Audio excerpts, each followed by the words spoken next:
Uma boa noite na graça e na paz de nosso Senhor e Salvador Jesus. Mais uma vez, estamos aqui pela Bíblia. Gente, olha que legal. Já estamos no capítulo 17 do Evangelho de João.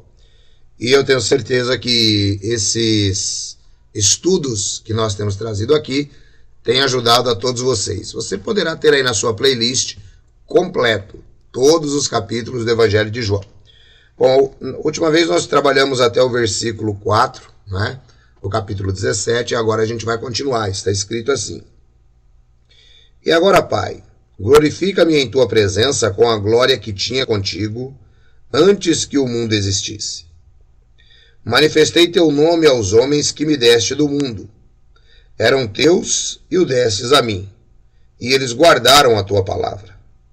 Agora sabem que tudo que me deste provém de ti, pois lhe dei as palavras que tu me destes, e eles as receberam verdadeiramente.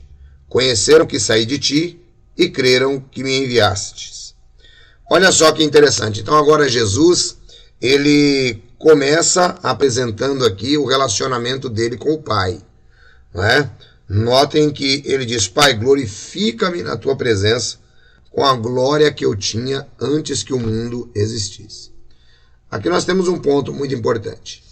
Em primeiro lugar, a Bíblia diz: Eu sou Jeová, esse é meu nome, e a minha própria glória não darei a outrem. Ou seja, então Deus, ele não divide a glória dele com ninguém. Se Jesus está falando aqui que ele compartilhava da mesma glória que o Pai, ou ele é Deus ou tem alguma coisa muito errada. E depois, para reforçar isso, ele diz que tudo que é do Pai é dele, tudo que é dele é do Pai.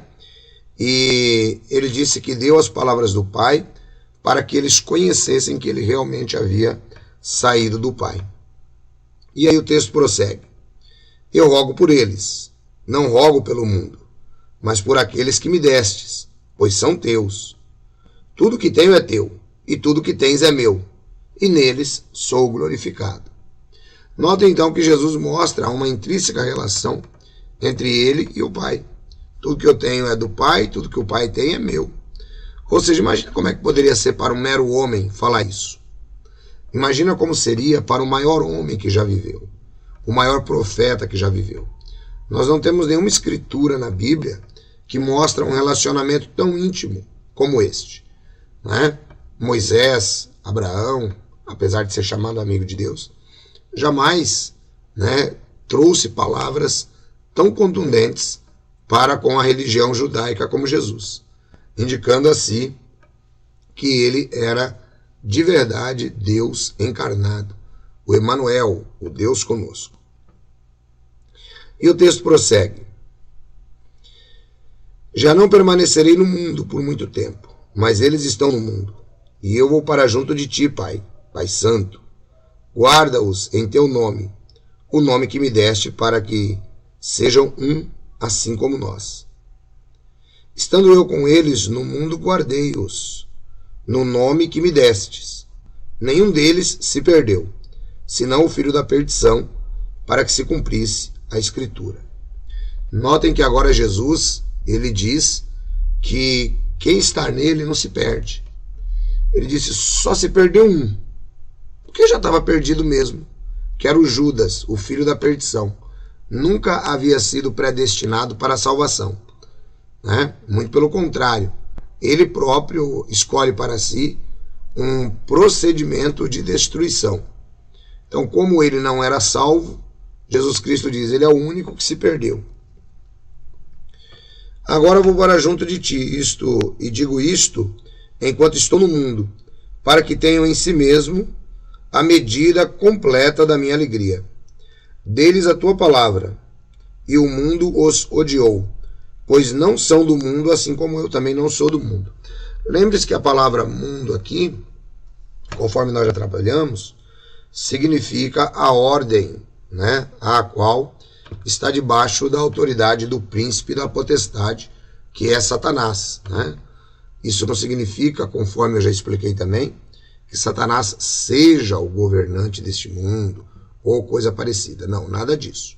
Esse texto indica claramente para nós que os discípulos não faziam parte daquele modo corrupto do Império Romano, ao qual eles estavam sujeitos. Mas, ao mesmo tempo, eles agora eram cidadãos do reino. Versículo 15. Não peço que os tires do mundo, mas que os guardes do mal. Eles não são do mundo, como eu do mundo não sou. Santifica-os na verdade. A tua palavra é a verdade. Então perceba que o texto é muito claro ao apresentar Jesus, né, como sendo a verdade, a própria palavra dele, conforme nós vemos no Evangelho de João, né? E o Verbo se fez carne e habitou entre nós, o Verbo ou a palavra.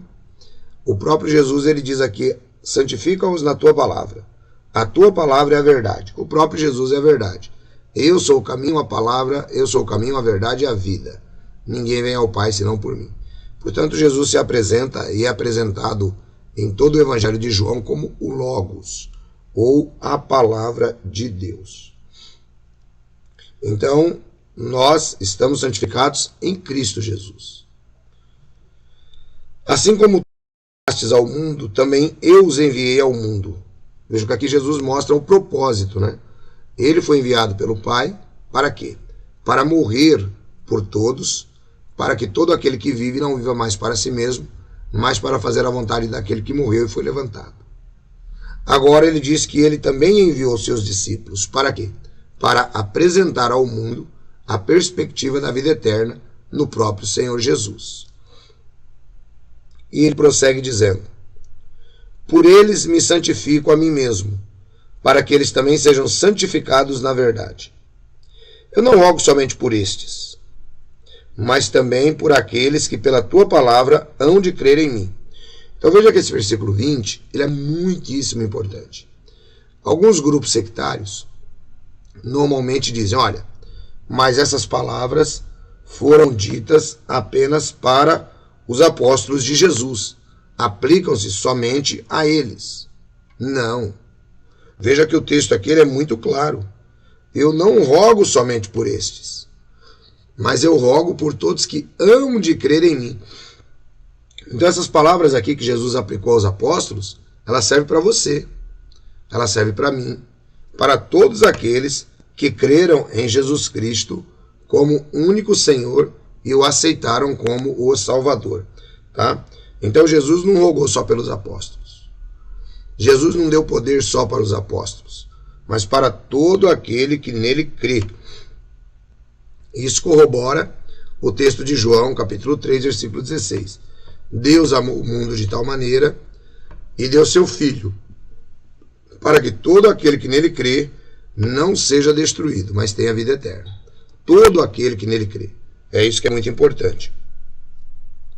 E aí ele prossegue dizendo assim: para que todos sejam um, como tu, ó Pai, o és em mim e eu em ti. Que eles também sejam um em nós, para que o mundo creia que tu me enviastes. Aí aqui agora surge uma pergunta muito importante. Vejam que Jesus disse que o mundo deveria enxergar os discípulos em uma unidade com o Filho, da mesma maneira que havia essa unidade entre o Filho e o Pai. Isso aqui nos mostra claramente aquilo que nós temos ensinado, né? Que essa unidade que existe entre o Pai, o Filho e o Espírito Santo, que é chamada de Trindade ou Triunidade de Deus, ela indica exatamente isso, uma perfeita unidade entre essas pessoas. Da mesma maneira, nós estaríamos em Cristo, Cristo estaria em nós e o Pai também, por conta de aceitarmos os pensamentos de Cristo e procurarmos aplicar à nossa vida as palavras dele, fazendo-nos assim um só com ele.